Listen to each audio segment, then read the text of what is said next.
So, first of all, thank you so much for joining us. And we are so excited to have a little chat. This is going to be like a chat between friends because Cecile and I are friends. And it'll just be a really great chance for us to even ask each other some of the questions that we don't even have a chance to talk about. So, what we're going to be doing today is to talk about what we wish we knew about living with mental health conditions. And I want to take a moment to mention why we're doing this. I lost a dear friend, Maggie Ng, to suicide, and it's been a really difficult grieving process for me. And so hosting these talks is really a way for me to process the loss. And I want to give everyone an opportunity to donate to the Hong Fook Mental Health Foundation in Maggie's honor. And a link will be provided as well when I send out the replay. So first, I would love to have you say hi in the chat. Where are you joining from? And who are you here for? Are you here for yourself, just out of curiosity? Or are you here for a loved one? So we would just love to kind of get a sense of, where everyone is coming from. So just pop it into the chat. Our first session last week, we had people from all over the world joining, which was really interesting. And I think today we have quite a variety as well. Oh, there's my friend Jay. Hi, Jay. Jay's going to be a guest co-host as well. I'm going to be putting him on the hot seat in a couple of weeks. And it's just really nice to have these conversations. And even if your answer is, Yolanda made me come today, that's okay. I don't mind. Or Cecile made me come today. So that's really awesome. So just as we're going along to talk about where you're from, and I would love that. So what can you expect today from our chat? So Cecile and I are really going to be hosting this as a chat between friends, as I mentioned, and we're going to talk about everything we know and what we wish we knew in living with different mental health challenges.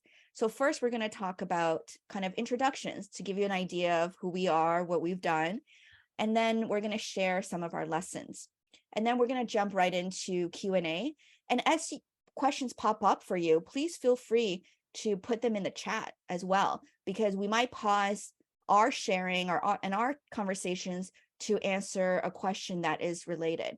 And I know some of you were here already with me last week, so it's going to be a very similar format. Oh, beautiful Brampton. I love that.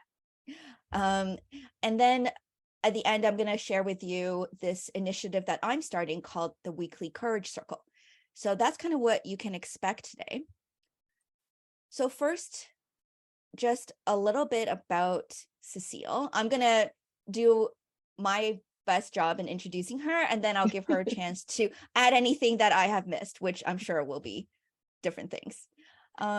Cecile is a beautiful and lovely soul, and she has made a huge difference in my life and in what path and journey I'm on currently. So I'm very grateful for having Cecile in my life. She is the mother of two. She lives in the beautiful Netherlands, very close to Amsterdam. She has been trained, she's completed the training for compassionate inquiry with Dr. Gabor Mate, which is what I'm doing right now. I'm 6 months in, and Cecile is the reason that I joined this training when I did. She's also a transformational coach. Before all of this, though, she did have a career in finance, which really helped her to use her logical mind to deal with a life-changing event, which was when she was diagnosed with 2 autoimmune diseases. And she's also had much personal and familial experiences with mental illness. I really loved what Cecile shared with me as her deep personal belief, which I've included here in the quote, which is, "We all have power, strength, healing capacities. It's never too late. We're never too broken. There are always so many possibilities." And I just, it's really beautiful. So Cecile, do you want to share a little bit more about yourself? Yeah, well, first, thank you so much. I'm also very happy to have you in my life and to have a different view on many things when every time we exchange. Um, so yes, so I've been told that does not come into my accent, that my accent is pretty Dutch, but actually I'm French.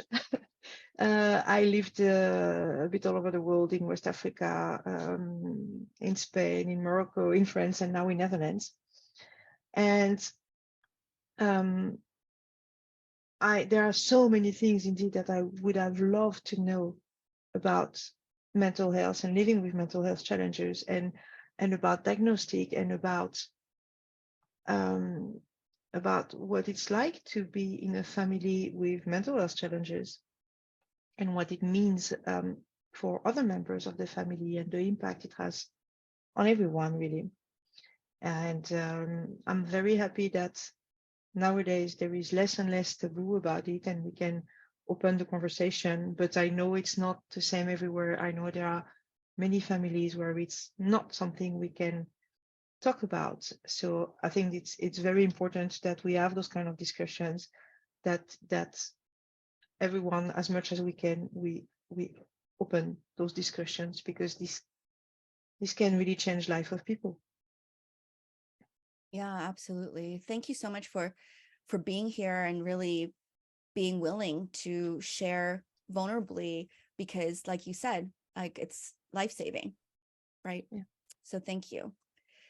So here's a little bit about me. Those of you who joined last week, this will be a bit of a repeat. But I am a mom of one, and my background is in engineering and education. And I've been a serial entrepreneur for the past 8 years or so, where I've done things like opening a Mandarin school, starting a nonprofit for girl empowerment, and most recently, a coach and corporate trainer and speaker. So, but what really I think shaped my life is having had 23 years of lived experience with bipolar disorder. And I have what is called bipolar 1 rapid cycling. And I'm really touched today that my friend Jay is here, because he actually was there when I was first diagnosed. It was a very confusing time. And he was very, very supportive. So yeah, it's just important to have, and people in your lives that would be there for you. And so I've had 2 hospitalizations. So I'll talk a bit more about that later, or later weeks. And in my professional career, I've actually had to be on disability leave combined for 4 years. And this is a point that a lot of people are quite surprised by, because they're like, oh, it always looks like you've been so busy. How could it be that you were on disability leave for 4 years? So it just goes to show how misleading social media can be, and that you should never compare yourself to anybody on social media, because those are the highlights, and people don't usually post themselves, in undercovers in bed watching Netflix, which is, me for much of my depressive episodes. So that's a little bit about me.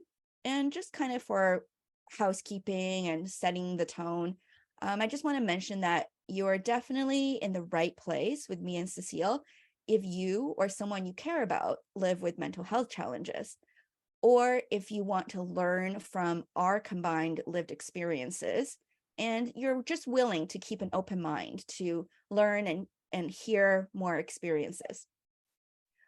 But if you're in the wrong place, if you are seeking any kind of medical or diagnostic advice, I just want to clarify and mention here that both Cecile and I were not medical professionals, and we don't have the capacity or capability to give any medical advice. We're really here to share from our lived experiences.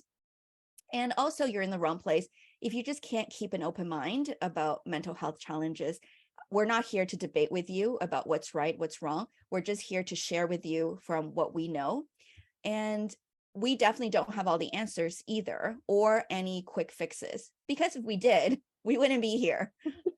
So just wanted to make sure that you're aware. And I'm going to stop sharing the PowerPoint at this right now, because we want this to be more of a chat, and then I'll reopen the PowerPoint at the end when I'm going to be sharing a bit more information.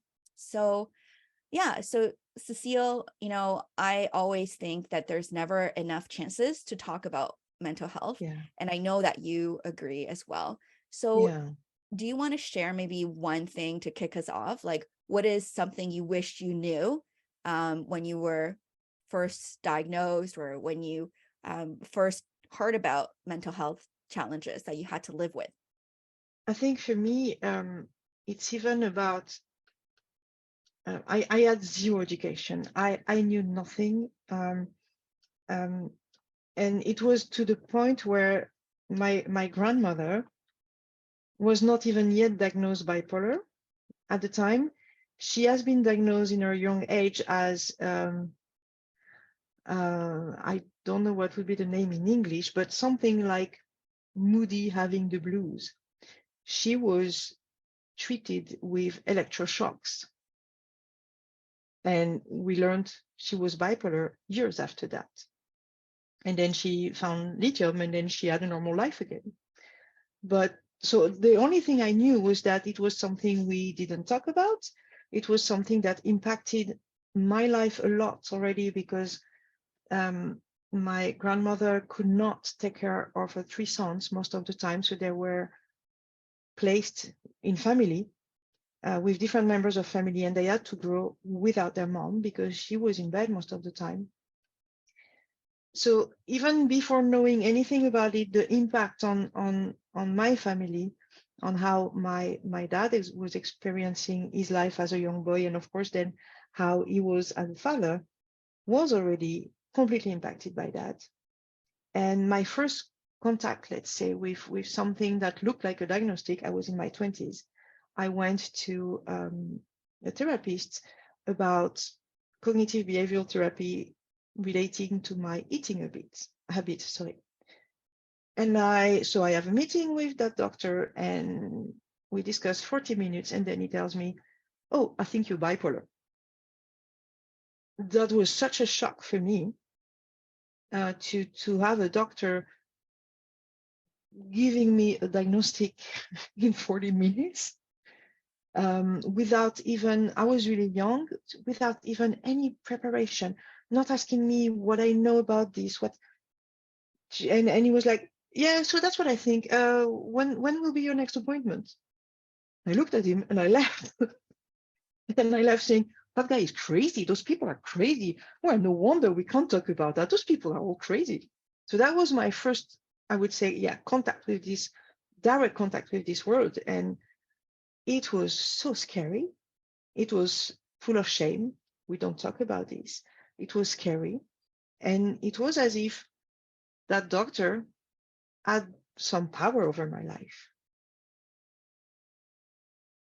So for me, that was really a kind of a big shock, and that prevented me for years to even look into that. I was so shocked by this approach that I just could not even think about making more contact. And I think it's only about 15 years after that, I was in a deep depression. And this is when I went back to a psychologist and even a psychiatrist to ask for help, because I was really in a place where I just could not function anymore. And after this, this one never talked about bipolar, and I never asked the question. That was way too dangerous.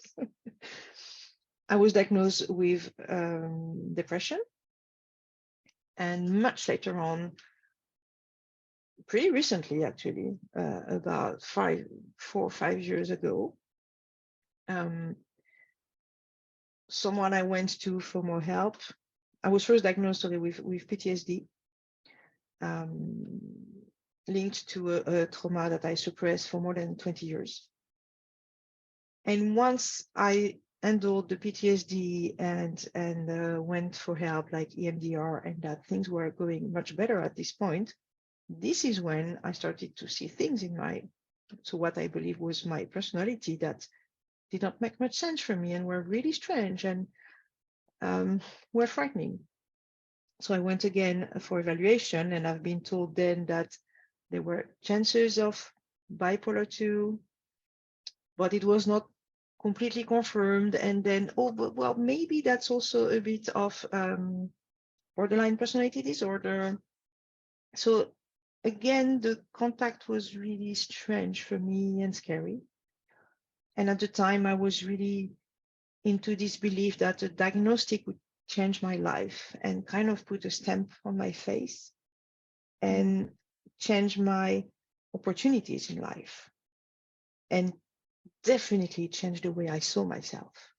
And I think that was kind of the worst thing, to really believe that was kind of a life sentence, that suddenly I was given a picture of me in a prison that I just would live in the rest of my life. And I'm very happy that things evolved and I discovered that was not what my reality would be like. But at the time, even just a few years ago, it was really hard to even talk about it, think about it, and see myself with those diagnostic, or at least those assumptions. Yeah, and I think, what you shared in terms of the experience and getting diagnosed and feeling that fear, confusion, and rejection of that information is so common. I felt that way for sure. And I know many people who receive the diagnosis have felt the same. And as we learned in our compassion inquiry training, most doctors don't even understand trauma because they weren't not taught trauma in medical school. And that just goes to show why the experience of receiving the diagnosis can be so traumatic for us, right?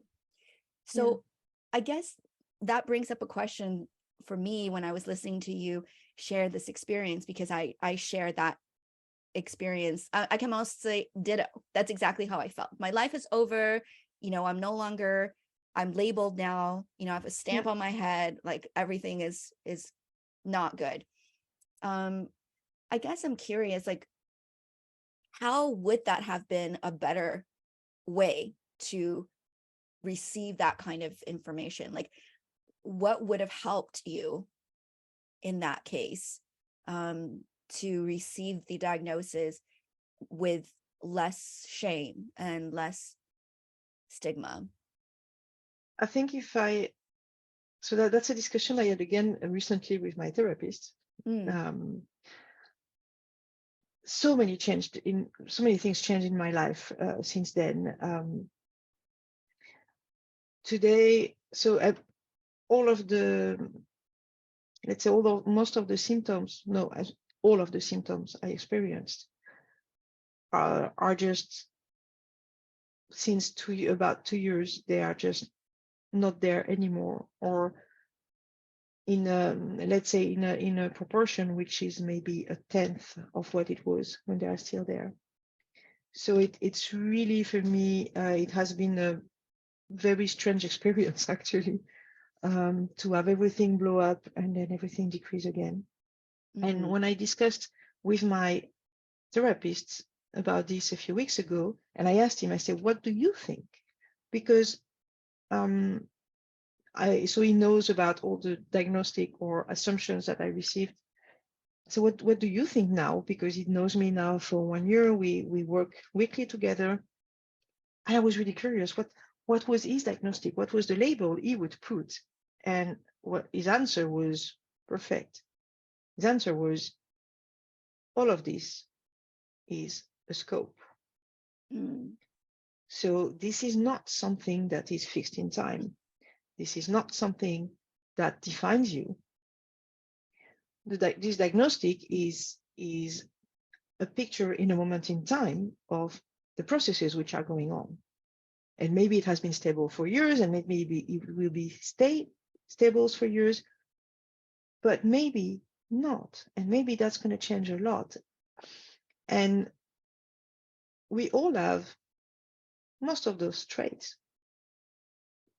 And the diagnostic is just taking a defined number of those traits happening together with a certain intensity, and then we label it so we all know what we're talking about, because that's very handy. But this is not something you have. This is not something that exists outside of you, that you can catch, that suddenly is inside of you and that you need to get rid of. This is not that. This is an ensemble of processes, and they are more or less active. And each of those processes is on the scope. It can be really high and it can be really low. It can be very stable in time, or it can change. I think having a discussion about this would have completely changed my experience, would have let me with more possibilities in my head, and not a life sentence, not this idea that that's over. I'm in this cage. Everything is going to be terrible. What am I going to do with my children? Can they be raised by someone like me? So for me, that this is really this approach, talking in terms of scope, talking in terms of processes which are going on. I think that really makes a difference for everybody. And when I work with clients who want to discuss honestly their mental health, but also their physical health with autoimmune disease, etc., when I introduce this idea that this is an ensemble of processes, they have an intensity, this can change. It's not something you need to get rid and to get out of you. This is something that hopefully you can, if you imagine, I would say, one of those those machines where you can adjust the sound and every little detail of the sound. This is like this. So if you can put all the setting and put them down, then your life is different. And it's not about the diagnostic, it's not about the label. Yeah. And I just want to echo what you said about it's just not about the label. And I think when I look back to my initial experience 23 years ago with my own diagnosis, there was so much emphasis put on what is she now? What is her label now? And it was a really confusing experience for me, because I remember first the label was I have major depression, because I wasn't able to get up to go to classes anymore. I was in first year university. And then I wasn't able to just function day to day. And it was really awful to experience those symptoms and not knowing why. So then the label was you have major depression. So here are some antidepressants. So I took antidepressants. I think at the time it was Effexor, and nothing was working. So for months I was still very depressed. And now I know when you have bipolar depression, it's very difficult to treat and it's treatment resistant. So then they switched me to a medication called Paxil, and that triggered a hypomanic episode for me, where I started buying all kinds of things. I think in one day I bought 10 pairs of designer jeans, and I started cleaning our shared apartment at 3 a.m. And, my husband will tell you, cleaning for me, it's very uncharacteristic. So that in itself was a big, sign. And so then what happened was they being my doctors, ended up sending me to CAMH, which is the Center for Addiction and Mental Health in Toronto. And I was in a locked unit in CAMH. And it was really scary because I don't know why I was there. Nobody explained anything. And I remember I was sitting beside this poor girl who was hurting herself, and her arm was just covered in scars and fresh wounds. And I was sitting right beside her. I was like, I don't know why I'm here. And I remember I called my friend Jay. I was like, you got to get me out of here. I don't know why I'm here. And telling my parents to call them to let me go. So it was like a really traumatic way of getting diagnosed. And then so I was seen by a specialist who is a specialist in bipolar disorder, and he gave me the right diagnosis, put me on the right medication that worked, which took a little bit of tweaking as well. But even just getting that label at the time, as much as a relief as it was for me to feel, it really showed me that I did something wrong. And I don't know why, but I just immediately thought, okay, this means that I am broken and that I did something wrong, because other people don't have this illness. Why do I have it? So it must be something I'm not doing enough of, or something I'm doing too much of, or just because I'm weak. And none of my medical professionals explained that to me. They never said anything like, hey, Yolanda, this doesn't mean that you are weak. This doesn't mean it's your fault. This is not your fault. So I think, to my own question that I asked you, Cecile, I think the medical professionals should mention that. They should mention that with the diagnosis, right? To say to the person, this is not your fault. It wasn't until Gabor Mate told me that. I was like, oh, he told me, and that was just last year. I was like, oh, it's not my fault. Thank you. Took a really long time, to get that information and that sense of comfort. I did not even think about that, I have to say, because my first, the depression, I didn't feel like, I felt like, oh, that's something that happens to you. At the time, I thought it was a chemical imbalance. So, it's like, oh, you catch a virus and then you have a cold, and oh, you catch a chemical imbalance and then you have a depression. So for me, it was like, it had nothing to do with me. So strangely, it was like, that's something, that happens, and that's it. So I didn't have at that time any feeling that it was my fault. But when I got diagnosed with 2 autoimmune diseases, that was rough, because then, because you have this idea that the body attacks itself. So I am attacking myself. I'm trying to, what am I doing to myself? That must be my fault. So that only came there. But once it was there, it also applied to the mental health, that also must be my fault somehow, that I did something wrong, and that's so wrong that not only it's my body, but now it's also my mental health. So yeah. And I think that concept of it's my fault can really stick with you, and it could be this invisible force that you may not even know it's there. Because consciously, I'm sure if I ask Cecile, hey, Cecile, do you think it's your fault that you have, these 2 autoimmune diseases? Is it your fault? Like, consciously, like, would you say, yeah, it's my fault? Cognitively, no. Right. But inside, right? Like in your body, like you saw the video between me and Gabor, where he really like helped me understand, like, holy crap, I was holding on to this concept that it's my fault, because it's in your body. It's like, it's in your being that holds on to this. Not so much cognitively you are saying that, right? Because cognitively, if anyone asked me like, hey, Yolanda, do you think it's your fault that you live with bipolar disorder? I would say no. If anything, it's my mom's fault, because that's, her genes. So I would definitely not take on that fault. But but it lives inside, right? Very deep. And maybe we're not going to do a CI session there, but for me, the question that arises when I hear you and when I know my case too is like, how familiar is it to think that it is your fault? Because it doesn't start with that. It starts much, much before, when we are children, that, oh, this must be my fault somehow. Definitely. I was actually very careful about what to ask you as well. I was like, I don't want Cecile to be like, don't CI me right now.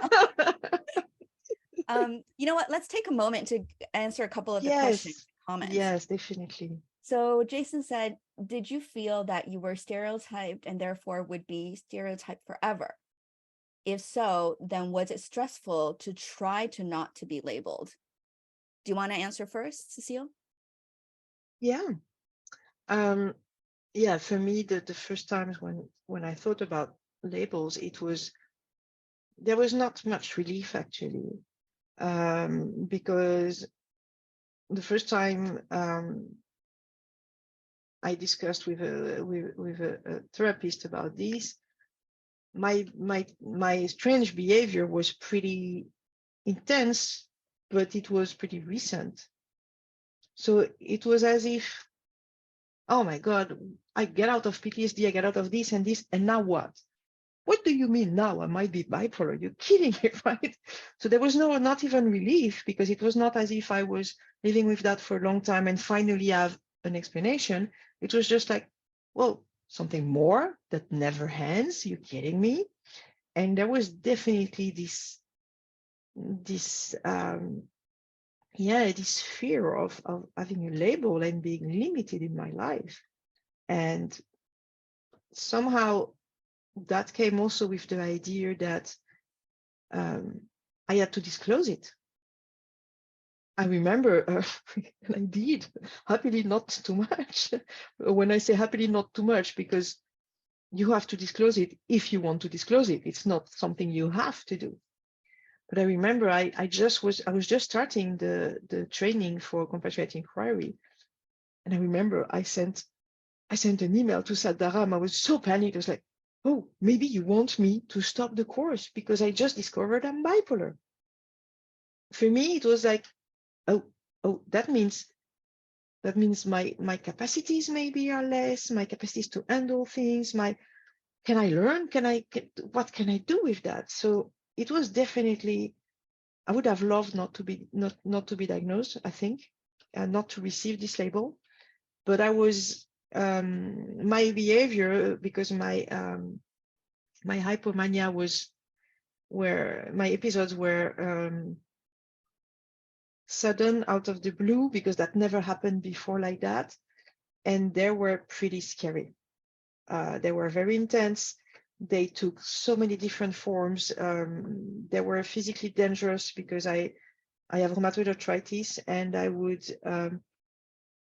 bike my 7 kilometers to go to Bikram yoga, then have 1 hour and a half Bikram yoga, pretty intense exercise in 40 degrees, then bike another 7 kilometers to come home and feel like, oh, I cannot stop now. I have to do more. So bike another 10 kilometer, grab my stand-up paddle, go in the water, and finally find myself so depleted physically that I was lucky if I could not hurt myself, actually, if I was doing something and suddenly my whole energy was crashing down. So that was really, really scary. And there was no way I could just say, oh, it's okay, I'm going to ignore that. I'm a single mom of 2. So, yep, I cannot play around because there's no one to catch me if I fall. There's no one to catch my kids if I fall. I need to be standing. I need to be there. So yeah, definitely. I think I would have loved to avoid the subject. I would have loved not to go for diagnostic, but I didn't feel I had a choice. I'm happy I did all those because that was the start of lots of changes.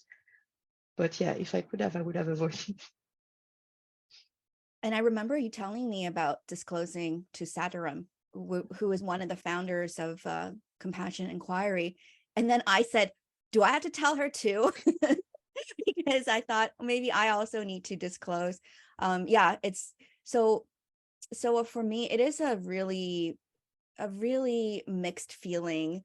And I think for a long time, I really resisted the label of living with bipolar disorder. And I used to always say, I have bipolar disorder.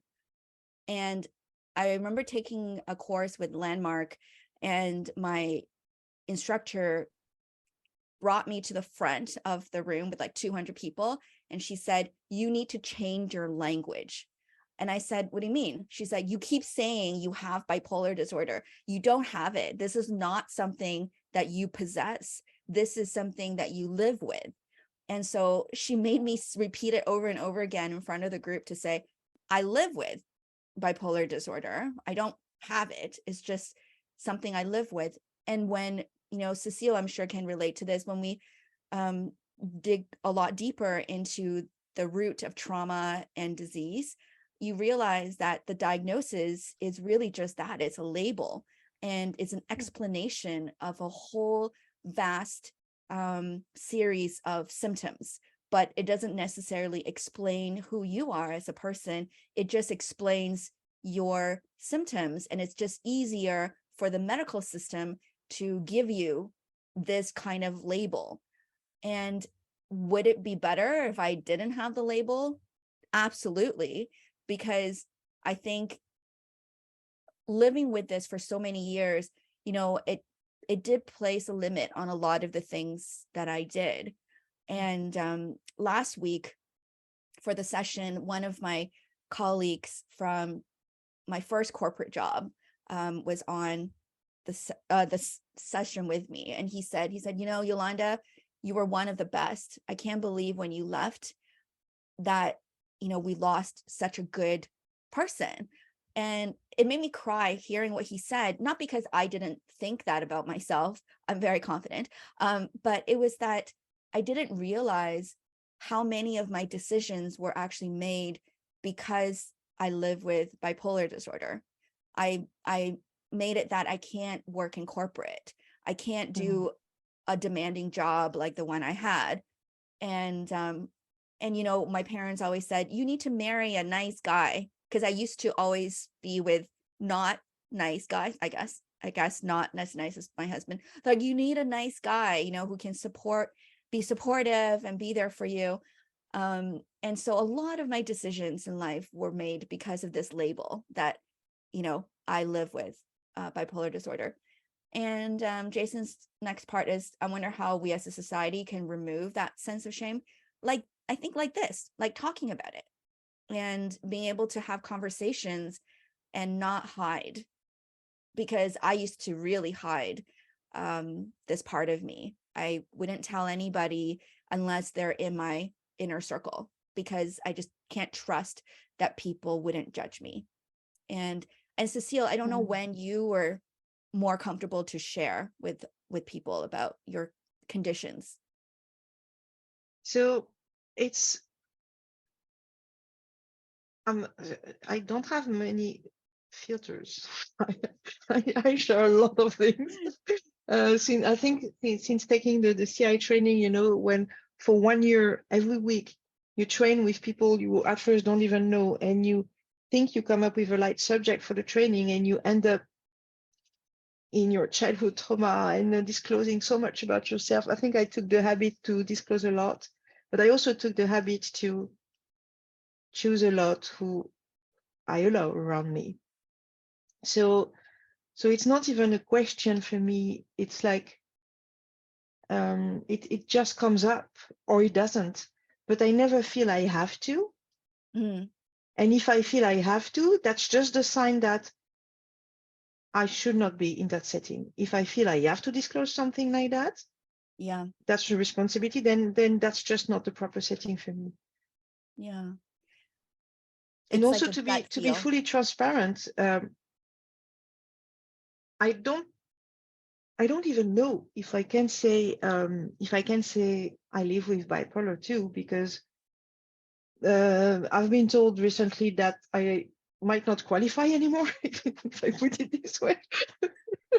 I'm not eligible. Uh-oh. Well, I wouldn't graduate if I was just starting the process today, it seems. So it's also for me that something that might be more fluid than for you, because things have changed so much for me in just a few years. In just 2 years, it's just day and night, and of course, I have no way to know how permanent this is. So it's yeah, I still so for sure I still live with 2 autoimmune diseases, but I hope it's going to take the same course where at some point I don't qualify anymore. So it's for me that this I talk about it, I think mostly when the subject come on the table about mental health, and then I never shy to say, oh yeah, well, at some point I've been diagnosed with this and this and that.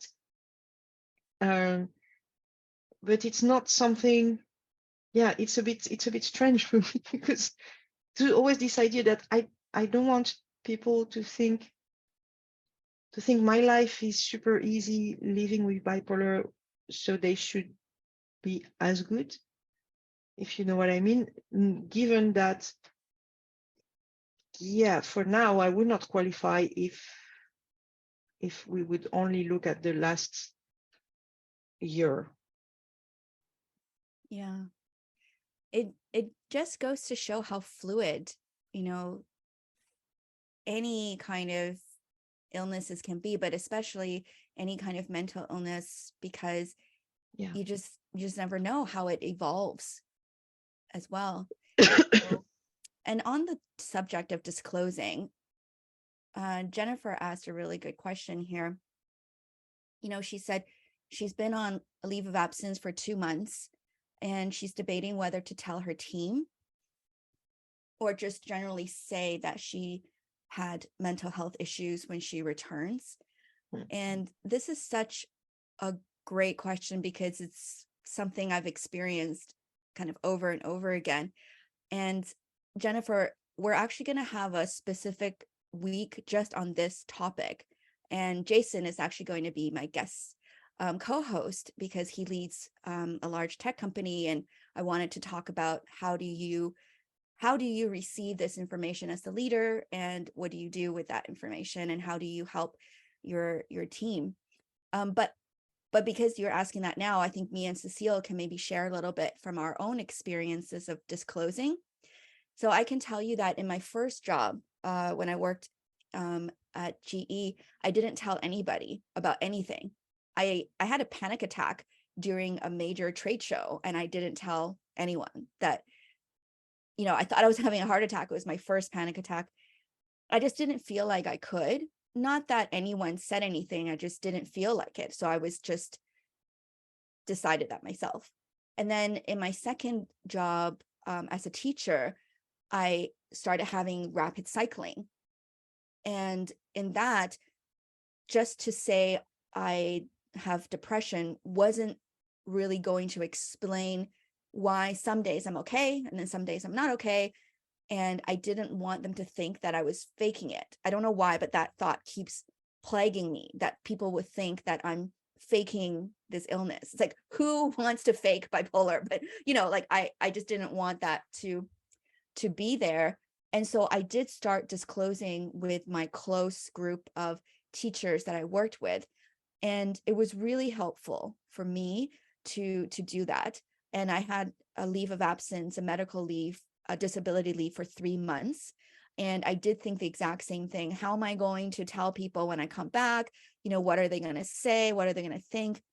And my department head told me something that I hope will help you as well. She said, nobody cares. Like, nobody cares about why you weren't here. Like, they're all wrapped up in their own lives, and you can tell them anything, like they'll forget about it, and they're not going to talk about you.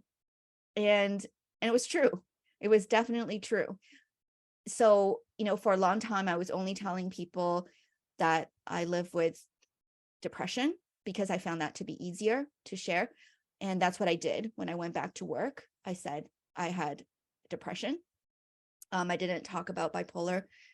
And but I do find now that the more I share, the more I disclose, the more open I allow myself to be, the more peaceful I feel about who I am, and the more freeing I feel. And really, I think I said this last week too, that I find bipolar disorder to be such a great filter for me in terms of filtering the right kind of people to stay with me in life. And same with work, like if it's a workplace that really cannot understand or accommodate your needs, and if sharing about it is going to create such a stir that you start to feel unsafe or uncomfortable, then that is actually a gift that I think bipolar disorder is giving you, for you to see that this is not the right place for you. Mhm. And I think Cecile mentioned that earlier as well, just about, what is the right place for you? Who are the right people for you? I think that's really important. Cecile, do you want to add to this question? Yeah, I think for me it was even more complex at some time, because when I was first diagnosed with rheumatoid arthritis, my mental health was also not good. I was in the middle of a high conflict divorce in a country which was not mine, and suddenly this crazy disease keeping me in bed without any warning, and also altering my mental faculties. So suddenly I would have brain fog. And when you work in finance, that's not helpful when it's month end to have brain fog and just completely forget what budget is about, what this is. So things that I created myself, I just could not use them anymore. And I had intense fatigue, and I was in a meeting and I just could not talk anymore. I needed to lay down within 5 minutes or I would fall. And talking about, and it's really talking about a diagnostic about a disease that people cannot see, because I looked okay. Yes, some days I would come with crutches, and those days people would see that I was not okay. But apart from that, I could have tremendous pain somewhere and just not show, and nobody knew about this brain fog and this fatigue. And it was really scary to share. But the same, I started to share about the physical and the mental health, first with close people at work. And the way they received it was really helpful for me, that they were compassionate towards me. And their first thing was like, how can I help you? What can I help you with? What do you need from me? Is there anything I can do? Whether they were working with me or not. And I realized somehow that, yeah, if I share, and the reaction of people is that they are not at that level, they're not compassionate, they start to distance themselves. You know what? Great. See you later. And that really started to sort a little bit out some relationships that I did not need in my life. And it's hard lesson to learn that too. I'm sure it's not easy to learn that. And for Jennifer, just one more thing I want to say here is that I get that it's not always possible to put a job at risk or to put relationship at risk. Sometimes it's just not possible. And I want to mention that I do speak from a place of privilege where I have a husband who is very supportive, and that it's okay for me to take these risks. But, if I were a single mom like Cecile and having to navigate these decisions, would have so many extra layers of challenge and difficulty. So we are going to dive even deeper into this topic about sharing about mental health challenges in the workplace in just a couple of weeks. So I hope that you can join us for that. So I just want to open up the floor to anyone who's here. Thank you for being here and listening. If you have any questions, feel free to pop up on video or just type it in the chat. So are there any questions that you have for Cecile and me?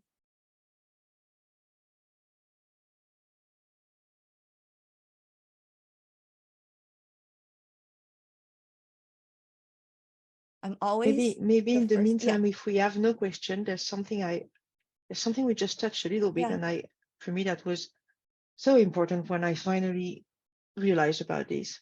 Yeah. It's about this idea that mental disease are linked to chemical imbalances. That was a question from our registration. So thank you for okay, addressing that. And Yeah. for me, that was a given. That was not even something I would question or think about. Is it, by definition, this is a chemical imbalance, because if I take a pill, it stops, right? So that must be a chemical imbalance. And I never realized that, by the way, when I stop the pill, nothing is fixed. It's not a cure, so maybe that's not. And since then, when I started to look into that, I realized there is absolutely zero medical scientific evidence that this is a chemical imbalance. And knowing this brought me so much, because then you have possibilities that open. Because if it's not a chemical imbalance, oh, wait, then it means maybe this can be linked to trauma. And if that can be linked to trauma, well, I know how to deal with that. So things can change. And for me, that was one of the biggest lessons ever, to realize this is not something set in stone. This is not something that happens to me and I have to deal with it and just, okay, alter my life because of that and take meds for the rest of my life. There are more possibilities. And that was really so freeing to realize and to learn. And that's also something I learned in the last 2-3 years. I had no clue about that. I just thought it was proven that it was only chemicals, and therefore there's nothing you can do for yourself except go to the doctor, take the pills for the rest of your life. So that's really something I think that should be more talked about. I definitely agree. It's not something that you really hear about ever. And one thing that, I read is psychiatry is the only branch of medicine where the doctor does not have access to the organ that is affected. And I think the reason for that, in a bigger kind of discussion, is that because the brain is not the actual organ that is affected the most for people living with mental health challenges. It's the gut. It's just so many different pieces, but they don't, like, psychiatrists does not have a way to track, image the brain or anywhere that can track how the illness is progressing or being treated. And yesterday, I actually read, so Myth of Normal, it's the book that Dr. Gabor Mate recently published. And I read it once, and I reread one of the chapters yesterday, and it was about bipolar disorder. So he wrote about a young woman who lives with bipolar disorder in Toronto. And all of her symptoms and her journey is so much like mine. And it was that she, as a young child, had always had to be sort of the mediator between her parents. And she really lost that sense of control and power, because as a young child, you're not supposed to do that. And I had the exact same experience as a young child. And so that's why she ended up having swings between feeling completely powerless, which is the depressive part of the bipolar, and then she felt completely omnipotent and she felt like she can do anything. So Gabor talked about how you can swing between the two if, as a young child, you really were not given that kind of agency and put into situations that you were not supposed to be in. And so how trauma really affects the development of certain mental health conditions. I didn't know about that before either. And reading that over again was quite validating. I was like, I knew it. I knew there was something that was not okay with that experience of mine, right? Yeah, absolutely. And Amisha had a really good question, how food could help.